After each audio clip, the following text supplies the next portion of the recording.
اللهم صل على سيدنا محمد وعلى آل سيدنا محمد وبارك وسلم۔ اللہ رب العزت اپنی صفات میں کامل ہیں، بندہ اپنی صفات میں ناقص ہے۔ اللہ تعالیٰ ہر خیر کے دینے والے ہیں اور بندہ ہر خیر کا لینے والا ہے۔ بندے کی نقائص کا یہ عالم کہ یہ سامنے دیکھے تو اسے پیچھے نظر نہیں آتا، دائیں دیکھے تو بائیں نظر نہیں آتا، اوپر دیکھے تو اسے نیچے نظر نہیں آتا، جبکہ اللہ رب العزت کا دیکھنا اتنا کامل ہے۔ کالی رات ہو، کالی چٹان ہو، اس کے اوپر اگر کوئی کالی چیونٹی بھی چل رہی ہو تو اللہ رب العزت اس کو چلتا ہوا دیکھتے ہیں۔ انسان کا سننا اتنا ناقص کہ اگر ایک وقت میں یہ کسی سے گفتگو کر رہا ہو اور دوسرے لوگ بھی آپس میں قریب بیٹھے باتیں کر رہے ہوں تو اس کو بات سننے میں دشواری ہوتی ہے۔ ہم نے کتنی مرتبہ دیکھا کہ ٹیلی فون پہ بات کرتے ہوئے اگر کمرے میں کوئی دوسرا بھی بول رہا ہو تو اسے کہنا پڑتا ہے کہ جی آہستہ بولیں، مجھے بات سمجھ نہیں آ رہی، جبکہ اللہ رب العزت کا دیکھنا اتنا کامل ہے، اللہ رب العزت کا سننا اتنا کامل ہے کہ حضرت آدم علیہ السلام سے لے کر قیامت تک آنے والا آخری انسان، مرد، عورت، بچے اور بوڑھے، سب کے سب ایک میدان میں جمع ہو جائیں اور ایک ہی وقت میں اللہ رب العزت سے دعائیں مانگیں، اللہ تعالیٰ اس پر قادر ہے ان سب کی الگ الگ دعا کو سن لے۔ تو انسان اپنی صفات میں ناقص ہے، اللہ رب العزت اپنی صفات میں کامل ہے۔ انسان ہر خیر کا لینے والا ہے، اللہ تعالیٰ ہر خیر کے دینے والے ہیں۔ چنانچہ ہمارے پاس جو کچھ بھی ہے یہ ہمارا اپنا ذاتی نہیں، ملکیت نہیں، یہ سب اللہ رب العزت کی دین ہے اور اس کی عطا ہے۔ آپ ذرا غور فرمائیں، اگر اللہ تعالیٰ ہمیں صحت نہ دیتے ہم بیمار ہوتے، اگر اللہ تعالیٰ ہمیں مال نہ دیتے ہم بھکاری ہوتے، اگر اللہ تعالیٰ ہمیں بینائی نہ دیتے ہم اندھے ہوتے، گویائی نہ دیتے ہم گنگے ہوتے، سماعت نہ دیتے تو ہم بہرے ہوتے، ہاتھ پاؤں نہ دیتے تو لولے لنگڑے ہوتے، اگر اللہ تعالیٰ ہمیں کھانا نہ دیتے ہم بھوکے ہوتے، پانی نہ دیتے تو ہم پیاسے ہوتے، کپڑے نہ دیتے ہم ننگے ہوتے، اگر اللہ تعالیٰ گھر نہ دیتے بے گھر ہوتے، اولاد نہ دیتے لاولد ہوتے، اگر اللہ تعالیٰ ہمیں عزت نہ دیتے ہم دنیا میں ذلیل ہوتے، اگر اللہ تعالیٰ ہمیں عقل نہ دیتے تو ہم پاگل ہوتے۔ معلوم ہوا یہ جو عزتوں بھری زندگی ہم دنیا میں گزارتے پھر رہے ہیں یہ سب اللہ رب العزت کا کرم اور احسان ہی ہے۔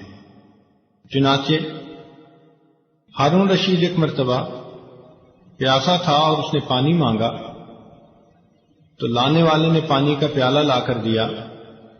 ایک اللہ والے وہاں بیٹھے ہوئے تھے، انہوں نے کہا بادشاہ سلامت، پانی پینے سے پہلے ذرا میری بات سن لینا کہ اگر آپ کو پیاس لگی ہو اور پوری دنیا میں ایک پیالہ کے سوا کہیں پانی نہ ہو اور وہ پانی والا آپ سے قیمت مانگے تو آپ کتنی قیمت دے کر پانی کا پیالہ خرید لیں گے؟ بادشاہ نے کہا کہ میں اپنی آدھی سلطنت دے کر بھی وہ پانی خریدوں گا اور پیوں گا۔ اس نے کہا اچھا، اگر آپ نے وہ پانی پی لیا اور وہ پانی آپ کے جسم میں جا کر کہیں بلاک ہو گیا، یورینیشن نہیں ہو رہی اور آپ کو سخت تکلیف ہو رہی ہے، کیونکہ جن مریضوں کا پیشاب بند ہو جاتا ہے وہ تو زندگی اور موت کی کشمکش میں ہوتے ہیں، مچھلی کی طرح تڑپ رہے ہوتے ہیں۔ اگر آپ کی یہی حالت ہو اور پوری دنیا میں ایک طبیب ہے جس کے پاس دوا ہے جس سے وہ پیشاب آسانی سے خارج ہو سکتا ہے، تو آپ بتائیں کہ کتنے پیسے دے کر وہ دوائی خریدیں گے؟ بادشاہ نے کہا کہ اپنی آدھی سلطنت دے کر بھی وہ دوائی خریدوں گا۔ اس نے کہا بادشاہ سلامت، معلوم ہوا کہ آپ کی پوری حکومت ایک پانی کا پیالہ خریدنے اور جسم سے اس کو گزار کر نکال دینے کے برابر ہے، اور آپ سوچیں آپ نے زندگی میں کتنے پیالے پانی پیا، کیسے کیسے مشروبات پیے، اللہ تعالیٰ کی کن کن نعمتوں کو استعمال کیا۔ آپ کیسے سوچ سکتے ہیں کہ آپ اللہ تعالیٰ کی نعمتوں کا شکر ادا کر سکتے ہیں؟ تو واقعی بات ایسی ہے، ہم تو اپنے سر سے لے کے پاؤں تک اللہ تعالیٰ کی نعمتوں میں ڈوبے ہوئے ہیں، بلکہ ہمیں ان نعمتوں کا استحضار بھی نہیں ہے کہ وہ نعمتیں کون کون سی ہیں۔ چنانچہ انسان جب کھانا کھاتا ہے تو اس کے جو فوڈ کا پائپ ہے اس کے اندر اللہ تعالیٰ نے ایک وال بنایا ہوا ہے، وہ ون وے وال ہے، یعنی جب غذا جاتی ہے تو وہ نیچے جانے دیتا ہے، اور اگر غذا باہر نکلنا چاہے تو وہ اس کو روک لیتا ہے۔ اسی لیے ابھی ایک بندے نے کھانا کھایا اور ابھی وہ سر کے بل کھڑا ہو جائے تو اس کے منہ سے غذا واپس نہیں آتی، وہ وال اسے روک لیتا ہے۔ ہمیں احساس ہی نہیں کہ یہ اللہ تعالیٰ کی کتنی بڑی نعمت ہے۔ چنانچہ ہمارے ایک تعلق والے دوست ڈاکٹر ہیں نیو یارک میں، ایک مرتبہ ہمارے ہاں مہمان آئے تو ہم نے ان کے لیے بستر بچھایا۔ وہ کہنے لگے کہ حضرت میں تو لیٹ کر سونے کی نعمت سے محروم ہوں۔ پوچھا وہ کیوں؟ کہنے لگے کہ وہ جو کھانے کی نالی کے اندر ایک والو ہوتا ہے وہ میرا والو لیک ہو چکا ہے، چنانچہ اگر میں لیٹ جاؤں تو میرے پیٹ کا جتنا بھی کھانا ہوتا ہے وہ منہ کے راستے باہر آتا ہے، لہذا میں لیٹ نہیں سکتا، مجھے ساری رات بیٹھ کے سونا ہے۔ چنانچہ ہم نے دیکھا کہ ساری رات وہ بندہ بیٹھا اور ایسے بیٹھے بیٹھے اوٹ لگا کر سویا۔ اس دن ہمیں محسوس ہوا کہ اے اللہ، لیٹ کر سو جانا بھی آپ کی کتنی بڑی نعمت ہے۔ ایک نوجوان کا ایکسیڈنٹ ہوا، اس کے آنکھ کے اوپر جو کور ہے وہ کٹ گیا، چنانچہ ایک آنکھ بالکل ننگی جیسے مچھلی کی آنکھ ہوتی ہے، زخم تو مندمل ہو گیا۔ ڈاکٹر نے اسے کہا کہ اب آپ کو یہ آنکھ بار بار دھونی پڑے گی دن میں۔ کیوں؟ کہ ہوا کے اندر جو پولیوشن ہوتی ہے اس کی وجہ سے ڈسٹ کی ایک لیئر اس کے اوپر تھوڑی تھوڑی دیر بعد جمے گی، تو آپ کو اسے دھونا پڑے گا۔ چنانچہ اس نے دھونا شروع کر دیا، ہر گھنٹے 2 گھنٹے کے بعد آنکھ میں پانی ڈالے۔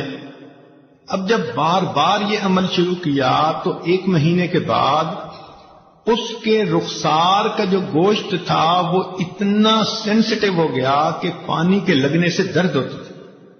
اس نے ڈاکٹروں کو کہا کہ اس مصیبت سے کیسے میری جان چھوٹ سکتی ہے؟ انہوں نے کہا کہ دیکھیں، اللہ تعالیٰ نے ایک نظام بنایا ہے کہ ہر انسان کی پلکوں کے نیچے ایک پانی کا سسٹم ہے، وہ آٹومیٹک تھوڑی تھوڑی دیر بعد پانی ریلیز کرتا ہے، اور انسان پلک چھپکتا ہے تو اس کی آنکھوں کی سکرین اس سے صاف ہوتی رہتی ہے۔ یوں سمجھیں کہ یہ ہماری آنکھوں کی ونڈ سکرین کا وائپر ہے، اور وہ ہر وقت صاف ہوتی ہے تو ہمیں محسوس نہیں ہوتا۔ اب سوچئے، جب اس نعمت سے کوئی بندہ محروم ہوا تب اس کو احساس ہوا کہ پلک چھپکنا بھی اللہ رب العزت کی کتنی بڑی نعمت ہے۔ تو جب ہم اتنے ہی محتاج ہیں تو ہمیں چاہیے کہ ہم اپنی ان نعمتوں کو اللہ تعالیٰ سے مانگیں۔ اللہ تعالیٰ سے نعمتیں مانگنا اس عمل کو دعا کہتے ہیں، اور قدرتی بات ہے کہ رمضان مبارک کا یہ مقدس مہینہ ویسے بھی مانگنے کا مہینہ ہے، اور اس عاجز کو آج دعا مانگنے کے لیے ہی بلایا گیا ہے، تو دل میں خیال آیا کہ دعا سے متعلق ہی کیوں نہ چند باتیں کہہ دی جائیں۔ ممکن ہے کہ اگر یہ بات سامعین کے سمجھ میں آ گئی اور انہوں نے رمضان مبارک میں اللہ تعالی سے صحیح انداز سے دعائیں مانگی تو یقیناً ان کا فائدہ ہو جائے گا۔ نبی علیہ السلام نے فرمایا الدعاء مخ العبادہ، دعا عبادت کا نچوڑ ہے۔ جیسے کسی چیز کی کریم ہوتی ہے نا کوئی، تو یوں سمجھیں کہ دعا عبادت کا مغز ہے۔ اور دوسری حدیث پاک میں فرمایا الدعاء هو العبادہ، کہ دعا ہی عبادت ہے۔ اللہ تعالیٰ خوش ہوتے ہیں جب کوئی بندہ دعا مانگتا ہے، اور جو نہیں مانگتا اللہ تعالیٰ اس سے ناراض ہوتے ہیں۔ چنانچہ ارشاد فرماتے ہیں من لم یسأل اللہ یغضب علیہ، جو بندہ دعا نہیں مانگتا اللہ تعالیٰ اس بندے سے ناراض ہوتے ہیں۔ آج ہم مخلوق سے تو بہت کچھ مانگتے پھرتے ہیں اور ہمیں ڈھنگ اور طریقے بھی آتے ہیں، اللہ تعالیٰ سے مانگنے کے طریقے آج ہم نہیں سیکھ پائے۔ چنانچہ مخلوق کے مانگنے میں اور اللہ رب العزت سے مانگنے میں چند بنیادی فرق ہیں، ذرا توجہ سے بات سنیے گا۔ پہلی بات تو یہ کہ مخلوق سے اگر آپ بار بار مانگیں تو مخلوق ناراض ہوتی ہے۔ آپ دوست سے ایک دفعہ کوئی چیز مانگیں وہ دے دے گا، دوسری دفعہ مانگیں دے دے گا، تیسری دفعہ موڈ بنا لے گا، چوتھی دفعہ بولنا چھوڑ دے گا، اور پانچویں دفعہ آپ سے تعلق توڑنے کا اعلان کر دے گا کہ یہ کیسا آدمی ہے، ہر وقت مانگتا ہی رہتا ہے۔ تو مخلوق سے بار بار مانگو تو مخلوق ناراض ہوتی ہے، جبکہ اللہ رب العزت کا معاملہ عجیب ہے۔ بندہ ایک دفعہ مانگے وہ دیتے ہیں، دو دفعہ مانگے وہ دیتے ہیں، جتنی بار مانگے اتنی بار دیتے ہیں، بلکہ جو بندہ ہر چیز اللہ سے مانگے، ہر وقت اللہ سے مانگے، اللہ تعالیٰ اس بندے کو اپنا ولی اور دوست بنا لیتے ہیں۔ وہ فرماتے ہیں کہ یہ ہمارا ایسا بندہ ہے کہ ہمارے سوا کسی اور سے یہ مانگتا ہی نہیں۔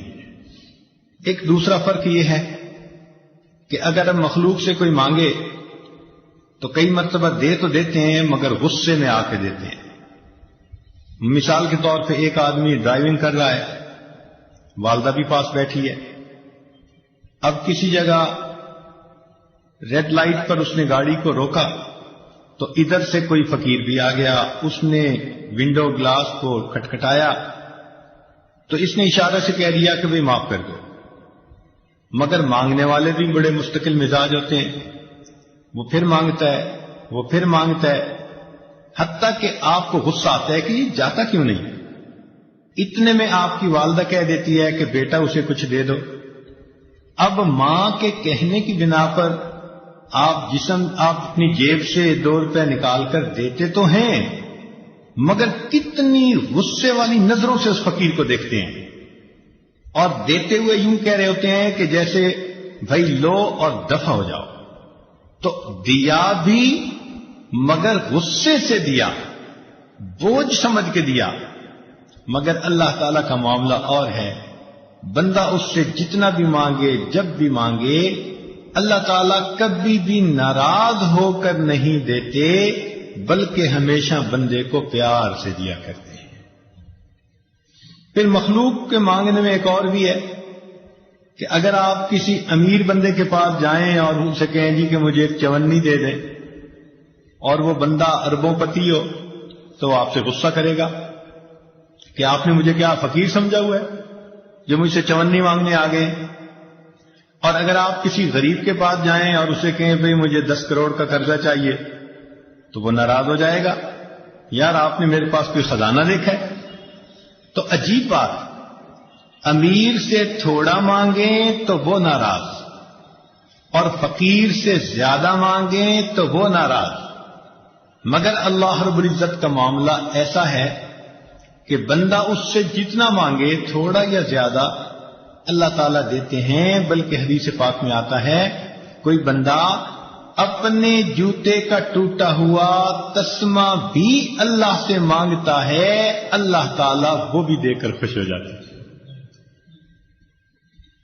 پھر ایک فرق اور بھی ہے مخلوق سے مانگنے میں کہ اگر وہ دیں گے تو دن کے کچھ وقت میں دیں گے، شام کو دروازے بند ہو جائیں گے۔ آپ رات کو کسی کے دروازے پہ جائیں تو دروازے کو بند پائیں گے، تو دروازے دینے والے کے کبھی کھلتے ہیں کبھی بند ہو جاتے ہیں، مگر اللہ رب العزت کا دروازہ ایسا ہے کہ جو دینے والوں کے لیے ہمیشہ کھلا رہتا ہے۔ لا تأخذہ سنۃ ولا نوم، اللہ تعالیٰ کو نہ اونگ آتی ہے نہ نیند آتی ہے، کس لیے؟ ایسا نہ ہو میرا بندہ میرے دروازے پہ سائل بن کر آئے اور دینے والا سویا ہوا ہو۔ اللہ تعالیٰ کی شان اس سے بلند ہے، وہ کتنا کریم پروردگار ہے کہ جس کا دروازہ کبھی بند ہی نہیں ہوتا۔ پھر جن لوگوں کے پاس ہم جاتے ہیں ان کو خود اپنی ضرورتیں ہوتی ہیں۔ آپ اگر دنیا میں کسی سے مانگیں وہ کہے گا یار مجھے اپنی ضرورت ہے، میں نے قرضہ دینا ہے، حالات میرے ذرا ٹائٹ ہو گئے ہیں، میری پیمنٹ رک گئی ہے، مجھ سے قرضے والے مطالبہ کر رہے ہیں، میری کنسائنمنٹ جو ہے وہ رک گئی ہے، میرا کنٹینر پھنس گیا ہے، مارکیٹ کے حالات اچھے نہیں۔ تو آپ اگر مخلوق میں سے کسی سے مانگیں تو وہ خود محتاج اپنی 10 ضرورتیں آپ کو بیان کر دے گا، لیکن اللہ رب العزت سے مانگیں تو اللہ تعالیٰ کا معاملہ اور ہے۔ اللہ تعالیٰ وہ ذات ہے کہ سب اس کے محتاج ہیں، وہ کسی کا محتاج نہیں ہے۔ پھر مخلوق سے مانگنے میں اور اللہ تعالیٰ سے مانگنے میں ایک فرق اور بھی ہے کہ اگر دنیا میں کوئی بندہ ذرا ذی حیثیت بنتا ہے نا تو اس کی کوشش ہوتی ہے کہ اپنوں کو نوازے۔ آج دنیا میں کسی کو حکومت ملے تو وہ اپنی پارٹی کے بندوں کو ہی نوازتے ہیں، اور ان کی کوشش ہوتی ہے کہ اگر کوئی حزب مخالف میں ہے تو اس کے جو کچھ پاس ہے اس سے بھی محروم کر دو، ان کے منہ سے نوالے بھی چھین لو۔ تو مخلوق اپنوں کو عطا کرتے ہیں اور غیروں کو محروم کرتے ہیں۔ اللہ تعالیٰ کا معاملہ اور ہے، وہ اس دنیا میں اپنوں کو بھی عطا کرتا ہے جو کلمہ پڑھنے والے بندے ہیں، جنہوں نے اللہ کو مانا، اور جنہوں نے اللہ کو نہ مانا ان کفار کو بھی اپنی رحمانیت کے صدقے اللہ تعالیٰ اس دنیا میں اولاد دیتا ہے، عزت دیتا ہے، مال دیتا ہے، صحت دیتا ہے۔ تو معلوم ہوا کہ اللہ تعالیٰ وہ ذات ہے جو فقط اپنوں کو ہی نہیں نوازتے، وہ اس دنیا میں اپنے غیروں کو بھی عطا فرما دیتے ہیں، وہ یاروں کو بھی دے دیتے ہیں اس دنیا میں اور غداروں کو بھی دے دیتے ہیں، بلکہ اپنوں کو تو دال ساگ پہ راضی کر دیتے ہیں اور غداروں کو تو معلوم نہیں کیا کیا تر لقمے کھلا دیتے ہیں۔ فرماتے ہیں کہ اگر مجھے ایمان والوں کا ڈر نہ ہوتا، خوف نہ ہوتا کہ یہ بہک جائیں گے، تو ان کافروں کی چھتوں کو، ان کی سیڑھیوں کو، ان کے گھروں کو میں سونے کا بنا دیتا، اس لیے کہ پوری دنیا میری نظر میں مچھر کے پر کے برابر بھی حیثیتیں رکھتی۔ پھر مخلوق سے مانگنے میں اور خالق سے مانگنے میں ایک اور فرق بھی ہے کہ جس سے آپ کو مانگنا ہے پہلے آپ کو اس سے تعلق بنانا پڑے گا، تحفے تحائف لے کے جانے پڑیں گے۔ تو دنیا میں کسی کے پاس جاؤ تو پوچھیں گے کیا لائے ہو، کیا گفٹ لائے، افسر صاحب کے لیے کیا کچھ لائے۔ تو دنیا میں کسی کے پاس جاؤ تو جواب ملے گا کہ کیا لائے ہو، جبکہ اللہ رب العزت وہ ذات ہے کہ جب بھی اس کے دروازے پہ بندہ جائے وہ ہمیشہ بندے سے یہ پوچھتا ہے میرے بندے تم میرے دروازے پر کیا لینے کے لیے آئے ہو۔ مخلوق کے بارے میں دیکھا کہ اگر وہ کسی پہ کچھ احسان کریں بھی اور انہیں اڑتی ہوئی خبر ملے کہ فلاں بندہ تو میرے بارے میں الٹی بات کر رہا تھا، تو وہ شک کی بنا پر بھی اپنے ان احسانات کو تعاون کو روک دیتے ہیں. حقیقت نہیں تھی بات.